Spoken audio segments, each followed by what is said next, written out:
అయితే తెలంగాణలో పరిస్థితి ఇలా ఉంటే, ఇక ఏపీలో అసెంబ్లీ ఎలక్షన్స్ ప్లస్ లోక్‌సభ ఎలక్షన్స్‌కి టికెట్లనేవి ఇప్పటికే అందరికీ కేటాయించడం జరిగింది. ఎవరెక్కడ పోటీ ఉమ్. చేయాలి అని చెప్పి ఈరోజు ఫైనల్ మొత్తం ఇటువైపు వైసీపీ నుంచి, అటువైపు టీడీపీ, జనసేన, బీజేపీ పొత్తు నుంచి కూడా సీట్లన్నీ కూడా అనౌన్స్ చేసేసారు. సో, ఎలా ఉండబోతుందంటారు? ఇక నుంచి ఫైట్ అనేది టఫ్‌గా ఉండబోతుందా? ఉమ్. ఏ విధంగా ఉండబోతుంది? ఇప్పుడు దాదాపు ఇక క్యాండిడేట్స్ అయితే క్లియర్ క్లియర్ అయినట్టే హ్మ్. మోరార్లెస్. ఎందుకంటే అవును సార్. వైసీపీ అందరినీ అనౌన్స్ చేశారు జగన్ గారు. హ్మ్. ఇక టీడీపీ ఏమో ఇవాళ 4 యాహ్! లోక్సభ, 9 అసెంబ్లీ సీట్లు. అవి అవును కూడా సార్. దాదాపు క్లియరే కాదు, మొత్తం క్లియర్ మొత్తం అయిపోయాయి. అయిపోయినాయి. మొత్తం ఒక క్లియర్ జనసేన అయిపోయినాయి. నుంచి ఒక 3 సీట్లు ఆ, మాత్రం పెండింగ్ ఉన్నాయి. జనసేన నుంచి ఒక లోక్సభది ఉంది హ్మ్. మచిలీపట్నము, హ్మ్. ప్లస్ 3 అసెంబ్లీ ఉన్నాయి. హ్మ్. ఒకటి కూడా జస్ట్ వేవరింగ్ లో ఉంది, అంతేగాని క్యాండిడేట్స్ లేక కాదు.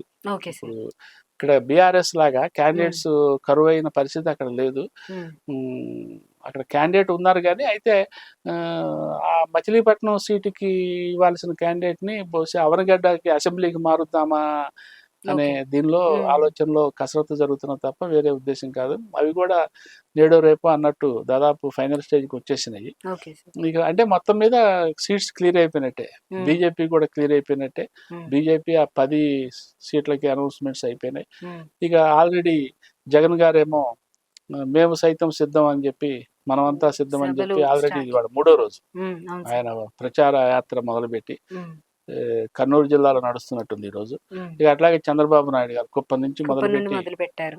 మదనపల్లి అటు సైడ్ నుంచి చిత్తూరు జిల్లా నుంచి నడుచుకుంటూ బస్సు యాత్ర చేస్తూ వస్తున్నారు.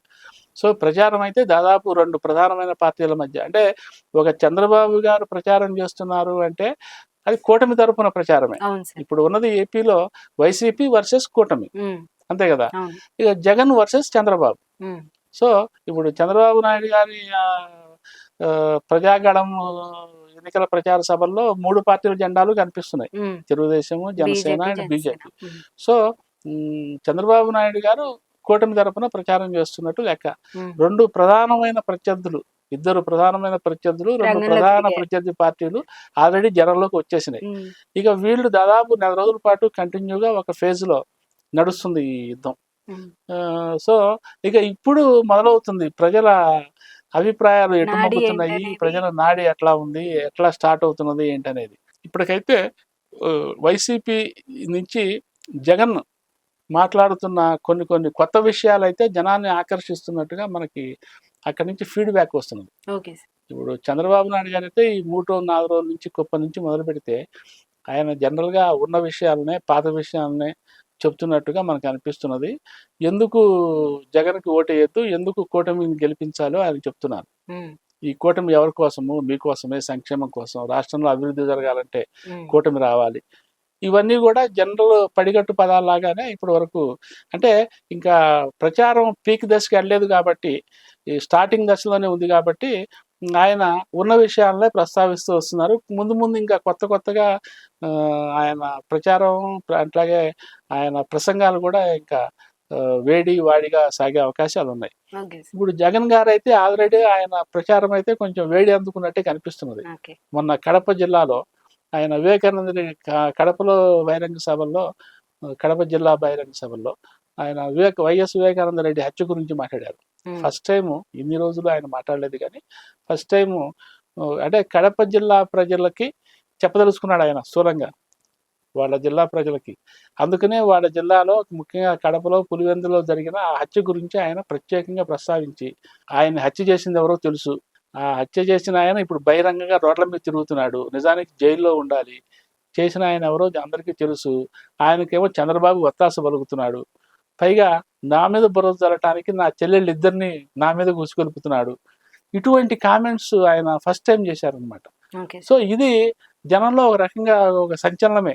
హ్మ్. అవును సార్. అంటే ఎట్లా సంచలనం అంటే, ప్రతిపక్షాలేమో అరే ఆ హత్యకు కారణం ఆయనే అయితే అవును. ఏ ఇంత పచ్చిగా ఆయన ఎట్లా చెప్తున్నాడు చెప్తున్నాడు. అని చెప్పి వీళ్ళు ఆశ్చర్యపోయే పరిస్థితి.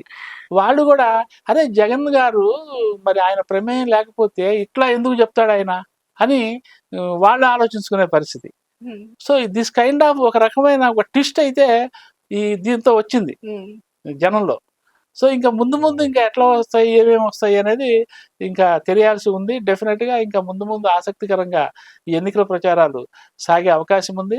మరో వంక రేపు 30వ తారీఖు నుంచి పవన్ కళ్యాణ్ గారు పిఠాపురం నుంచి స్టార్ట్ చేయబోతున్నాడు వారాహి. ఆయన వారాహి యాత్ర. సో అది కూడా ఎన్నికల ప్రచారమే కాబట్టి మరి ఆయన ఒక పక్కనేమో చంద్రబాబు నాయుడు గారు, ఒక పక్కనేమో పవన్ కళ్యాణ్ గారు, వాళ్ళిద్దరూ తప్పనిసరిగా జగన్ గారి మీద వైసీపీ మీద ఏకపక్షంగా విమర్శల దాడి మొదలు పెడతారు.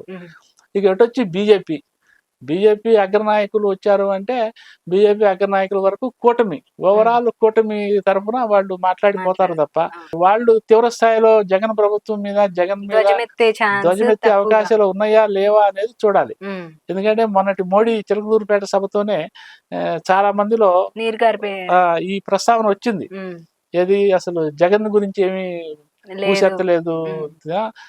తెలంగాణలో కేసీఆర్ గారి మీద ఆయన 2-3 సభల్లో ఒంటికాల మీద లేచారు కదా మోడీ గారు, మరి అదేమీ లేదు అనేది ఒక అనుమానం అయితే తలెత్తింది. కూటమిలో భాగంగా రాష్ట్ర బీజేపీ నాయకులు ఎంతగా ధ్వజమెత్తినా అది అంత పెద్దగా క్లిక్ అయ్యే అవకాశం లేదు.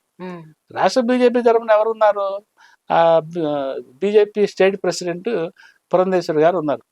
ఇక అంతకు మించి పెద్దగా మిగతా వాళ్ళందరూ ఏదో సెకండరీ లీడర్షిప్ కదా.